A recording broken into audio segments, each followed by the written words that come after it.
Баршаға сәлем, достар, қалдарың қалай? Достар, мен алдыңғы видеода гарнирге ристі қалай жасау жолын көрсеткен едім. Енді қазір мясо по-тайскийдің жасалу жолымен осы видеода бөлісетін боламын. 10-15 минутта дайын болатын өте дәмді тамақтың түрі. Бисмилля деп, ең алдымен бізге осындай қара еттер керек. Қара ет болғаны дұрыс. Мұны осындай етіп, сопақша етіп, майдалаңқырап турап аламыз.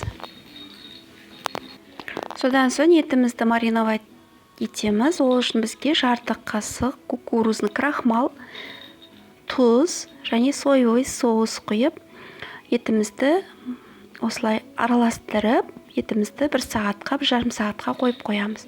Содан соң пияз, чеснок, бұрыш, болгарский бұрыш, кішкене ашты бұрыш қоссаңыздар болады.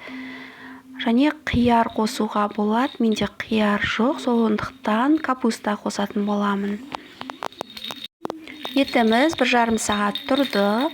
Пиязымызды, чеснокты мұны осындай етіп турап алдым. Кішкене ірілеу етіп, болгарский бұрышты сопақша етіп тураймыз.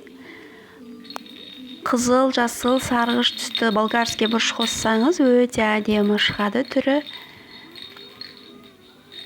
Содан соң капустамызды кішкене ірілеу етіп тураймыз. Негізі қияр қоссаңыздар болады. Менде қазір қияр болмағандықтан капуста қосып жатырмын. Капуста менде өте дәмді болады. Ал бисмилля деп, табамызға май құйып, етімізді қуырамыз. Етімізді жақсылап қуырамыз.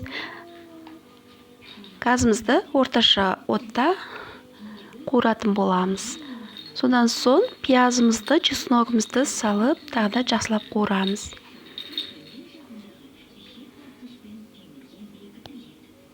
Артынша капустамызды салып, тағы да қуырамыз. Соңында бұрыштарды салып, бір араластырамыз да. Соевый соус құйып, жақсылап араластырып, 1-2 минуттай қуырамыз. Міне біздің мясо по-тайскийіміз дайын. Өте әдемі, өте дәмді болады. Тез-тез қуырылады. Етіміз жұп-жұмсақ болып піседі.